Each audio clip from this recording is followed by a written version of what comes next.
Hey there, movie lovers. Welcome back to Rocky Watches Movies.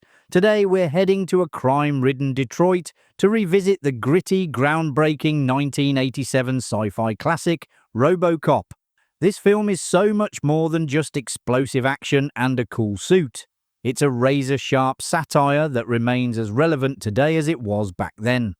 But behind the cybernetic enforcement and unforgettable one-liners, there's a treasure trove of production stories that shape this iconic film. So lock and load your data spike, because we're serving up 20 things you never knew about RoboCop. Edward Neumeier, feeling restless in his role as a story editor at Universal Pictures, began developing his own concept, centered on a robot police officer. Around the same time, film student Michael Miner had conceived a similar idea, which he called SuperCop. The two combined their concepts into a script titled RoboCop, The Future of Law Enforcement. Although the script carried a satirical edge, its outlandish title made it difficult to attract interest, until Orion Pictures, fresh from the success of The Terminator in 1984, decided to embrace the project. The RoboCop script was read and rejected by nearly every American director, and then by almost every foreign director as well. Paul Verhoeven initially threw the script away after reading the first 20 pages. However, his wife read it, recognized that the story had more depth than a typical Hollywood B-movie, and encouraged him to give it a second look. Facing difficulties with government film budgets in Holland, he ultimately decided to take the project. Neumeier has stated that his time on the set of Blade Runner inspired the concept of robots in law enforcement. However, RoboCop's stoic demeanor and relentless focus owe much to Judge Dredd, the British comic book officer who oversees a decayed urban landscape. Production artists initially drew heavily from Dredd's helmet design before ultimately settling on the sleek suit that appears in the film. Aware that the still-being-fabricated suit would restrict facial expression, Orion Pictures head Mike Medavoy advised lead actor Peter Weller to work with a mime coach to enhance his physical expressiveness. After meeting several candidates in what amounted to a mime-off, Weller chose Moni Yakim, a performer and Juilliard instructor. The pair spent months developing fluid balletic movements that incorporated dance techniques, with Weller even donning football padding to practice moving through Central Park and get used to the added bulk. Following lengthy design debates with director Paul Verhoeven, effects artist Rob Bottin was unable to complete the suit until the very day filming with it was due to begin. It took Weller anywhere from 8 to 11 hours to get into the costume, depending on who said what, after which he spent an hour attempting to catch a set of car keys for a brief shot, as the keys kept on bouncing off Robo's rubber gloves. The suit proved far more cumbersome than he had anticipated, rendering all of his mime training useless. Production was then paused for several days to allow Weller to become comfortable with his movements. According to co-star Miguel Ferrer, Weller asked the producers to issue a memo to the cast and crew stating that he should not be addressed by his real name. He preferred to be called by his character's name, Murphy, or simply Robo. Ferrer noted that having known Weller for years before the film, he enjoyed greeting him with, "Hey Pete," and Weller completely ignoring him. Originally, the role of Officer Anne Lewis in RoboCop was set to be played by Stephanie Zimbalist, best known for her work on the hit TV series Remington Steele. However, scheduling conflicts arose when Zimbalist was called back to film additional episodes of her show. This opened the door for Nancy Allen to step in, bringing a fresh energy and presence to the character.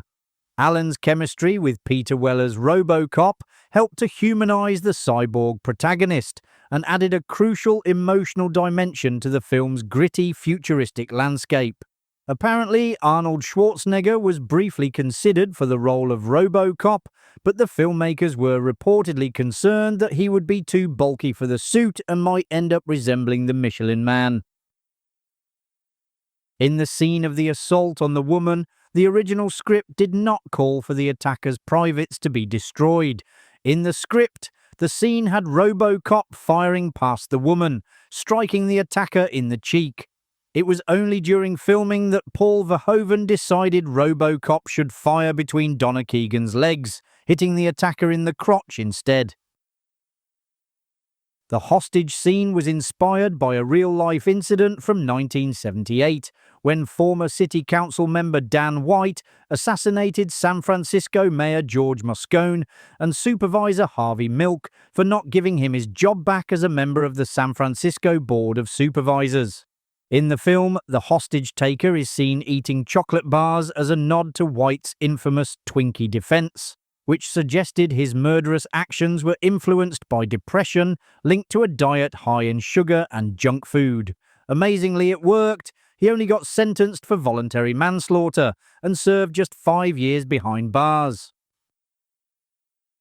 The director believed he had exaggerated the violence to a comedic level, especially in a scene where an office executive falls victim to a malfunction in the law enforcement robot Ed 209.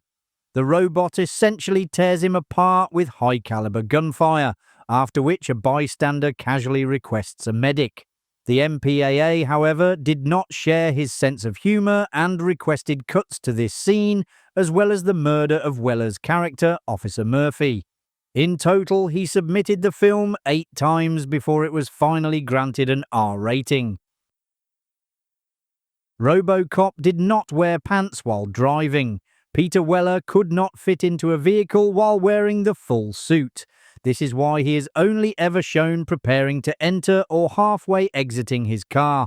For the driving scenes, Weller wore boxer shorts and just the upper half of the suit. The film acknowledges other metallic heroes of justice. RoboCop's first arrest is the machine gun-wielding maniac in the convenience store who is seen picking up an Iron Man comic book.